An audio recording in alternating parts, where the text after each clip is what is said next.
بسم اللہ الرحمن الرحیم۔ شروع اللہ کے نام سے جو رحمان و رحیم ہے۔ وَإِذْ تَأَذَّنَ رَبُّكُمْ لَئِن شَكَرْتُمْ لَأَزِيدَنَّكُمْ وَلَئِن كَفَرْتُمْ إِنَّ عَذَابِي لَشَدِيدٌ۔ اور یاد رکھو تمہارے رب نے خبردار کر دیا تھا کہ اگر شکر گزار بنو گے تو میں تم کو اور زیادہ نوازوں گا، اور اگر کفران نعمت کرو گے تو میری سزا بہت سخت ہے۔ اگر شکر گزار بنو گے یعنی اگر ہماری نعمتوں کا حق پہچان کر ان کا صحیح استعمال کرو گے اور ہمارے احکام کے مقابلے میں سرکشی و استکبار نہ برتو گے اور ہمارا احسان مان کر ہمارے مطیع فرمان بنے رہو گے تو میری سزا بہت سخت ہے۔ اس مضمون کی تقریر بائبل کی کتاب استثناء میں بڑی شرح و بسط کے ساتھ نقل کی گئی ہے۔ اس تقریر میں حضرت موسیٰ علیہ السلام اپنی وفات سے چند روز پہلے بنی اسرائیل کو ان کی تاریخ کے سارے اہم واقعات یاد دلاتے ہیں، پھر تورات کے ان تمام احکام کو دہراتے ہیں جو اللہ تعالیٰ نے ان کے ذریعے سے بنی اسرائیل کو بھیجے تھے، پھر ایک طویل خطبہ دیتے ہیں جس میں بتاتے ہیں کہ اگر انہوں نے اپنے رب کی فرما برداری کی تو کیسے کیسے انعامات سے نوازے جائیں گے، اور اگر نافرمانی کی روش اختیار کی تو اس کی کیسی سخت سزا دی جائے گی۔ یہ خطبہ کتاب استثناء کے ابواب نمبر 4، 6، 8، 10، 11 اور 28 تا 30 میں پھیلا ہوا ہے، اور اس کے بعض مقامات کمال درجہ مؤثر و عبرت انگیز ہیں۔ مثال کے طور پر اس کے چند فقرے ہم یہاں نقل کرتے ہیں جن سے پورے خطبے کا اندازہ ہو سکتا ہے۔ سن اے اسرائیل، خداوند ہمارا خدا ایک ہی خداوند ہے۔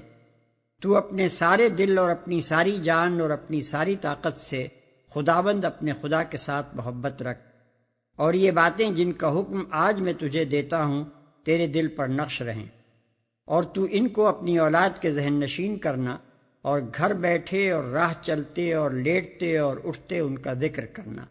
باب 6 آیات 4 اور 7۔ پس اے اسرائیل، خداوند تیرا خدا تجھ سے اس کے سوا اور کیا چاہتا ہے کہ تو خداوند اپنے خدا کا خوف مانے اور اس کی سب راہوں پر چلے اور اس سے محبت رکھے، اور اپنے سارے دل اور ساری جان سے خداوند اپنے خدا کی بندگی کرے، اور خداوند کے جو احکام اور آئین میں تجھ کو آج بتاتا ہوں ان پر عمل کرے تاکہ تیری خیر ہو۔ دیکھ، آسمان اور زمین اور جو کچھ زمین میں ہے یہ سب خداوند تیرے خدا ہی کا ہے۔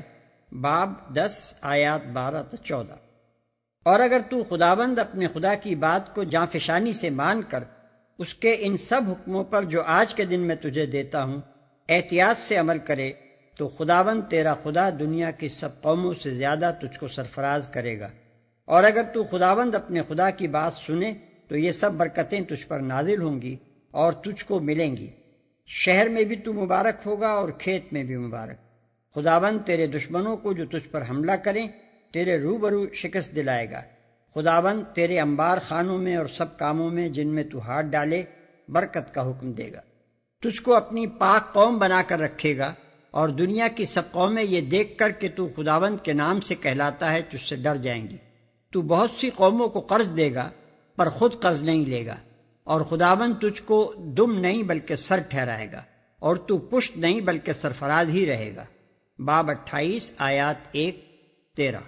لیکن اگر تو ایسا نہ کرے کہ خداوند اپنے خدا کی بات سن کر اس کے سب احکام اور آئین پر جو آج کے دن میں تجھ کو دیتا ہوں احتیاط سے عمل کرے تو یہ سب لعنتیں تجھ پر ہوں گی اور تجھ کو لگیں گی۔ شہر میں بھی تو لعنتی ہوگا اور کھیت میں بھی لعنتی۔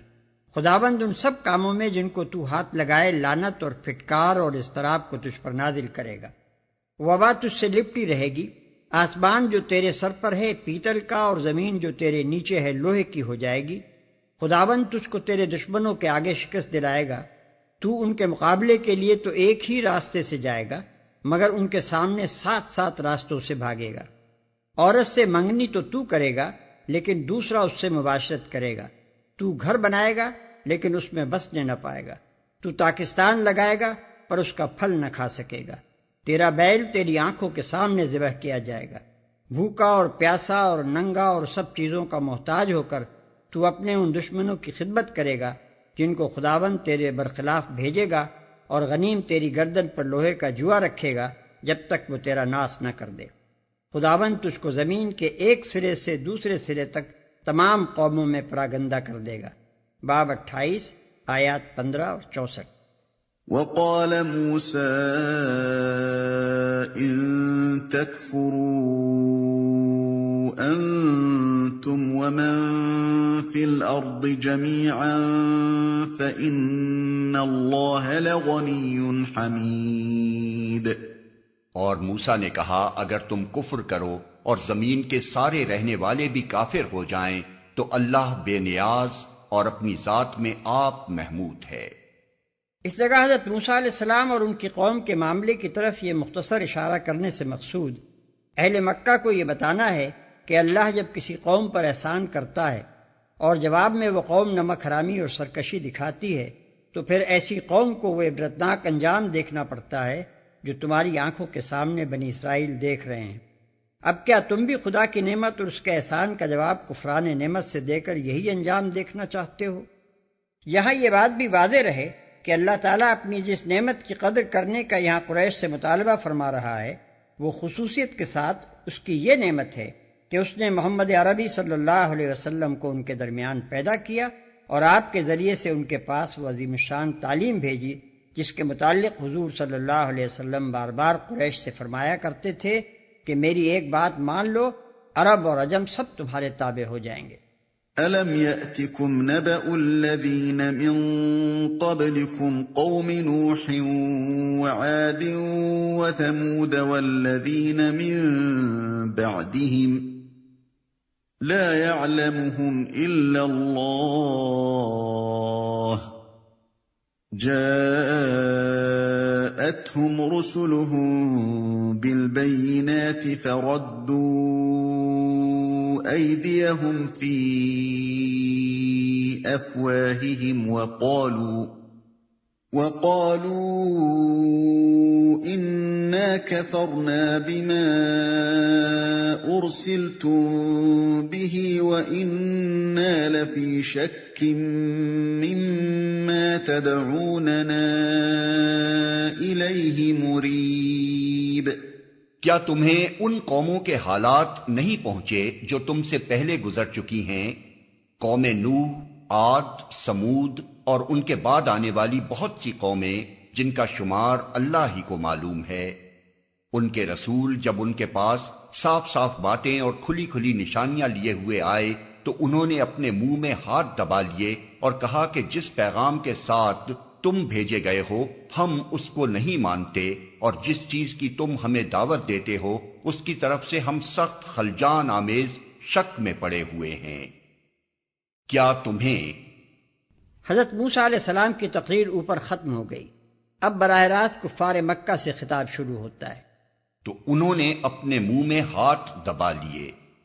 ان الفاظ کے مفہوم میں مفسرین کے درمیان بہت کچھ اختلاف پیش آیا ہے اور مختلف لوگوں نے مختلف معنی بیان کیے ہیں۔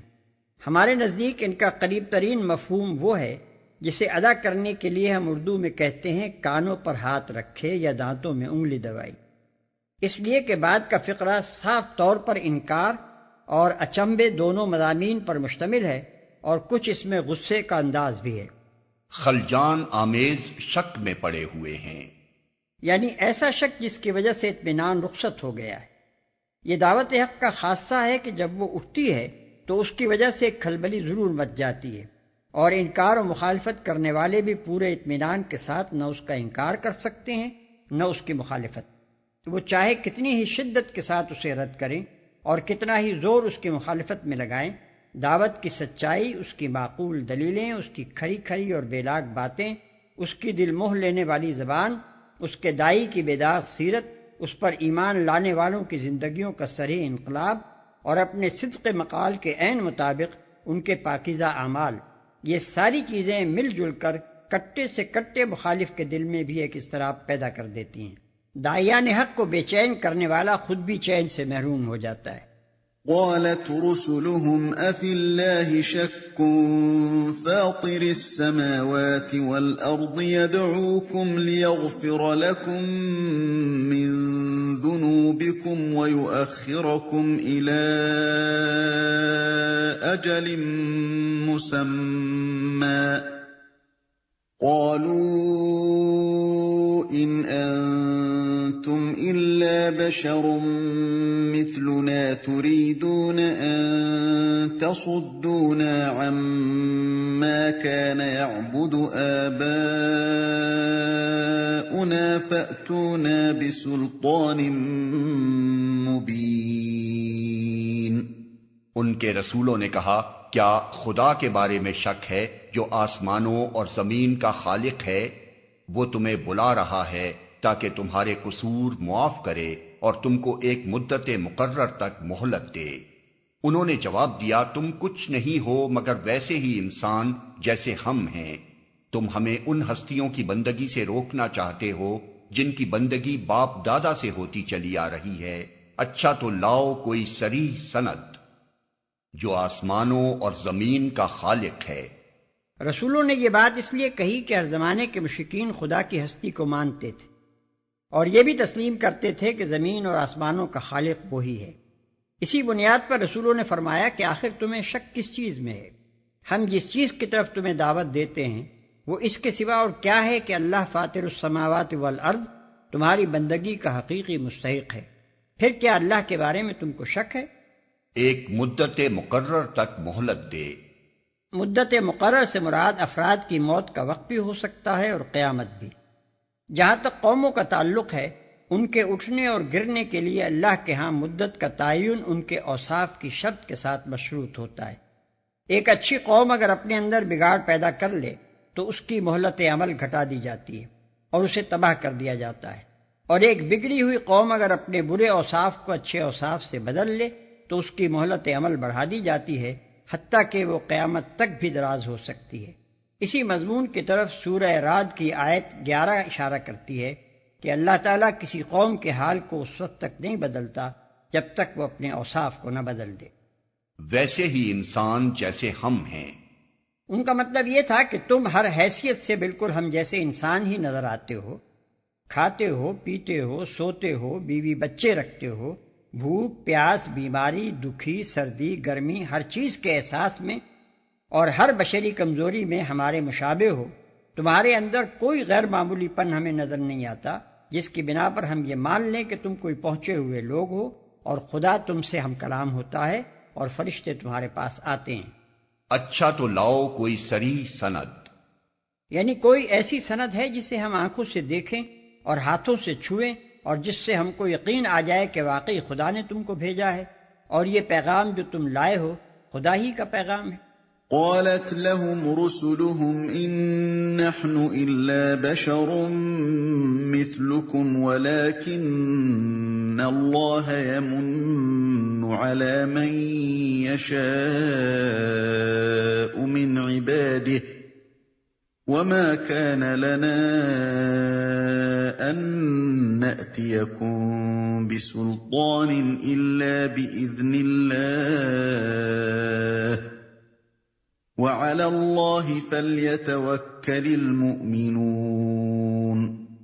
ان کے رسولوں نے ان سے کہا واقعی ہم کچھ نہیں ہیں مگر تم ہی جیسے انسان، لیکن اللہ اپنے بندوں میں سے جس کو چاہتا ہے نوازتا ہے، اور یہ ہمارے اختیار میں نہیں ہے کہ تمہیں کوئی سند لا دیں۔ سند تو اللہ ہی کے اذن سے آ سکتی ہے اور اللہ ہی پر اہل ایمان کو بھروسہ کرنا چاہیے، جس کو چاہتا ہے نوازتا ہے۔ یعنی بلا شبہ ہم ہیں تو انسان ہی، مگر اللہ نے تمہارے درمیان ہم کو ہی علم حق اور بصیرت کاملہ عطا کرنے کے لیے منتخب کیا ہے۔ اس میں ہمارے بس کی کوئی بات نہیں، یہ تو اللہ کے اختیارات کا معاملہ ہے۔ وہ اپنے بندوں میں سے جس کو جو کچھ چاہے دے۔ ہم نہ یہ کر سکتے ہیں کہ جو کچھ ہمارے پاس آیا ہے وہ تمہارے پاس بھجوا دیں، اور نہ یہی کر سکتے ہیں کہ جو حقیقتیں ہم پر منکشف ہوئی ہیں ان سے آنکھیں بند کر لیں۔ وما لنا ألا نتوكل على الله وقد هدانا سبلنا ولنصبرن على ما آذيتمونا وعلى الله فليتوكل المتوكلون۔ اور ہم کیوں نہ اللہ پر بھروسہ کریں جبکہ ہماری زندگی کی راہوں میں اس نے ہماری رہنمائی کی ہے۔ جو اذیتیں تم لوگ ہمیں دے رہے ہو ان پر ہم صبر کریں گے، اور بھروسہ کرنے والوں کا بھروسہ اللہ ہی پر ہونا چاہیے۔